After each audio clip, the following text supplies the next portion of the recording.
The Tao of Self-Confidence, episode 642. Welcome to the Tao of Self-Confidence, where I share stories of amazing women who have discovered their inner journey to self-confidence. Visit our website at thetaoofselfconfidence.com. Your inner journey to self-confidence awaits. Well, hello friend. Welcome to the Tao of Self-Confidence, where I share stories of amazing women who have discovered their inner journey to self-confidence. I'm your host today, Sheena Chan, and today I have an amazing lady on the show today. She is the Wealthy Priestess Leader, and I'm really excited to have her on and share her story with us today on self-confidence. So without further ado, I'm going to introduce you to Mary Tan. Mary, how are you today? Maybe you can fill in a little bit more about yourself to the listeners. Good morning, Sheena. Thank you so much for having me today. Well, I'm just so excited to be here today and share anything I can to help your listeners about gaining more self-confidence, because let me tell you something, that was a huge area of struggle for me through all of my years until I had my turning points in my life. And there were more than one. I call myself the Wealthy Priestess Leader now because that's a group that I have where I help women build their confidence, not just about who they are, but to claim their divine wealth, their birthright to be wealthy. And to be wealthy, we have to have the confidence to claim our voice, take up space, and really own our gifts and talents that we are born with, that only we can do, that only you can do, right? Because just like you have your own fingerprint, nobody else can do exactly what you do in the way that you do it. And when we can know that consciously, but to do the inside work, behind the scenes work, to really get into deep rooted alignment with that, is to get to that place of confidence where you can say, yeah, I am this priestess. I am this queen. I take up, however you want to see yourself or call yourself, but like really own that. And when you do, and you take up that space and you use your voice, that's how you can really share your gifts and talents to help people all around the world if you wanted to. Awesome. Well, thanks for sharing that. And Mary, what's your cultural background? My parents are both from Taiwan, and I'm the firstborn in the U.S. Thanks for sharing that. And what would be your favorite self-confidence quote? My favorite quote is by Coco Chanel: "If you're sad, add more lipstick and attack." And I love that so much because you know what? It's like accessing every tool you have, whether it's just your mindset or grabbing that bold red lipstick that I love, putting that on and just picking yourself back up and let's go do it. Awesome. Well, thanks for sharing that. And that's a great quote that you mentioned. That's just like my grandma, she doesn't step out of the house without her red lipstick. So, I really love it. Thanks again for sharing that. And in your own words, how do you define self-confidence? Self-confidence to me is about going through the journey. Well, that's the process of it, but it's really about owning every piece of yourself. The ugly, the dark, the stuff you want to hide in the shadows and hope it gets locked up and no one ever finds it. Owning all of that fully and celebrating it and being like, yeah, I went through that. And guess what? I am so much brighter because of it. When you can authentically do that, you are going to be so confident about everything about yourself. You can go out without the bold lipstick and be like, I own it.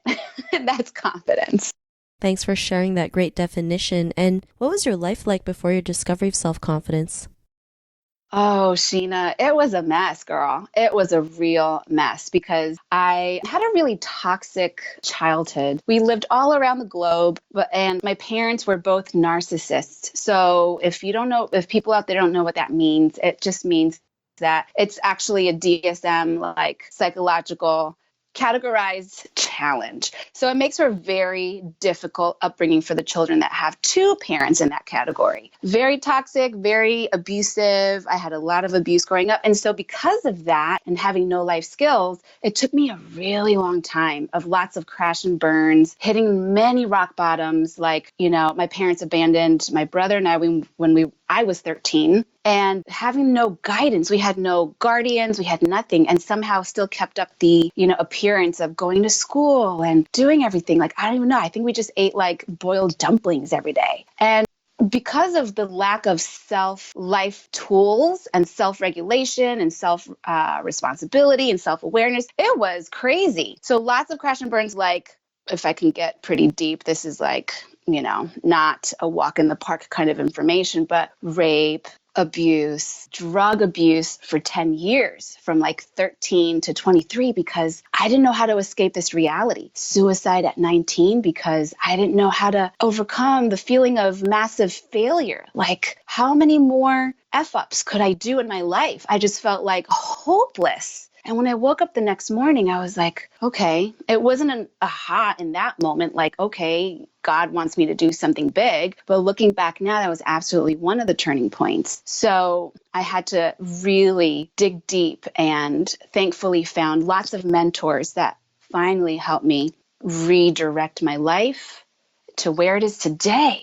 Super confident, super, in my own definition, very successful because I'm very happy and doing everything that I want to be doing. I'm serving people. I have businesses where I'm serving people and living my dreams. And that is my definition of how life is supposed to be lived. Thanks for sharing that. And thanks for sharing what you went through. Not too many people, are open enough to share that, right? But, these things happen to people, right? We just never talk about it. And this is the reason why we need, shows like this where we can talk about what we went through and how we overcome it. And, what was that point in your life when you realized you can go out there and be who you are today? What was that aha moment? I want to say it was a collective of many, many moments. Another thing I forgot to mention was that as a child, I was sexually abused by my father and his father. And my brain just became aware of that 2 months ago. And I say it in those terms because I have a psych degree and as many certificates I could get my hand on around mental mastery. And the thing about the brain is things that are so highly traumatic, as a 5-6-year-old, I dissociated from the memory in order to survive. And so it's so textbook. I'm 41 now. To be around 30, 40 years old is when the memory starts to arise, because people have the life skills and abilities and support in place for the brain to feel like, okay, now you can handle this trauma and to process it. And thank you so much for this show, truly, Sheena, because it is important for people to talk about the taboo stuff. We can no longer allow it to be taboo if we want to heal as an individual, as communities, and as a human race.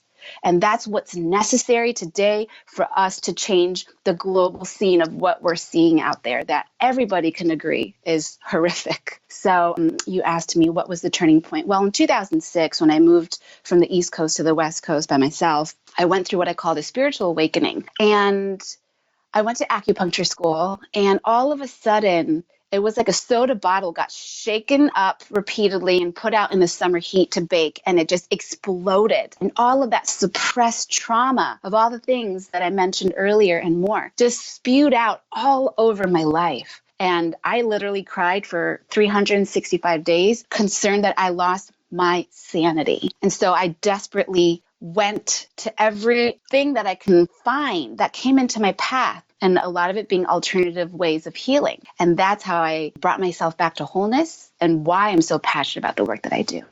Thanks for sharing that. And, sorry to hear what happened to you. I mean, that's always unfortunate, right? And sometimes things happen for a reason, and we never know what's going to happen to us. And for you were able to take that and do something positive, right? Turn your life around and be who you are today. And, because of what you've been through and what you were able to overcome, what's your life been like now?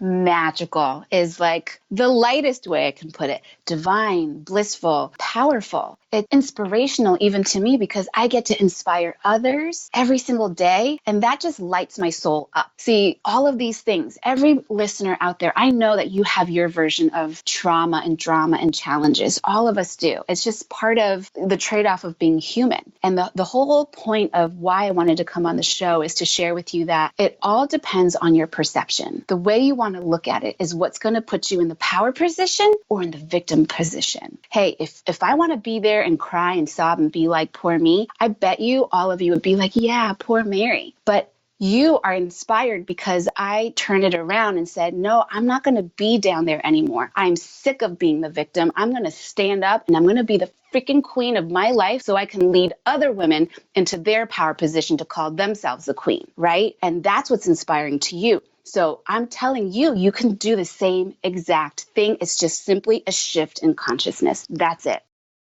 Thanks for sharing that. And I love how you mentioned, going into that power position. I think that's so powerful, right? Because sometimes we forget that as women, we have so much power within us. We just, are too scared, or we think people are going to mock us, or, like all these factors come into our life. But we just have to, sometimes sit down and dig deep and realize that power is within us to go out there and do something magical and do, live the life according to our design versus what other people expect us to do. So thanks for sharing that. And, to the woman who's listening to your episode, she may be in her own journey to self-confidence. What would be that one tip you would give to her? The one tip I would give to her is remember who you really are, girl. I want you to just close your eyes. Okay, you're listening here in this moment for a reason. So there's no accidents. So right now, I want you to close your eyes and put your hand on your heart and on your belly and take a deep breath in and let it all out. And just remember that you are not your personality. You are not your body, even though it's important, we need it, but you are that essence inside of your heart. And anytime you ever feel like you're knocked over a little bit, out of balance, out of alignment, just take 1 second. This took 1 second to just drop in to your heart to remember like, oh, right, that's who I really am. I'm that light inside. Even if in that moment it feels like just like a little coal that's still red, we'll blow on it and make it a little flame. And then keep fanning it until you're back into your power position, girl. Because you know what? I can see that about you. You just have to remember that. That's what I got to say. Thanks for sharing those great tips. And if our listeners wanted to get to know a little bit more about you and what you do or check out some of your work, is there any links or social media profiles we can connect with? Absolutely. You can find me on Facebook. It'll be facebook.com/Mary.Tan.888, or just Google, I'm not Google, but Facebook, and search me, Mary Tan. And I also have a group called the Wealthy Priestess Leader on Facebook. Thanks for sharing that. And to our listeners, if you want to connect with Mary, you can also head on over to thetaoofselfconfidence.com and search for Mary's name. Her show notes will pop up along with everything else that we talked about. And I really want to thank Mary today for taking the time to share her story and tips with us on self-confidence. So thank you so much, Mary. My pleasure. Thank you for having me. Not a problem. It was an honor to have you on the show. And to our listeners, be on the lookout for another new episode of another amazing woman's journey to self-confidence. And we'll talk to you soon. Bye for now. Thank you for tuning in to another amazing episode of The Tao of Self-Confidence. Visit our website at thetaoofselfconfidence.com to check out cool resources, blog articles, show recaps, and so much more. Your inner journey to self-confidence awaits.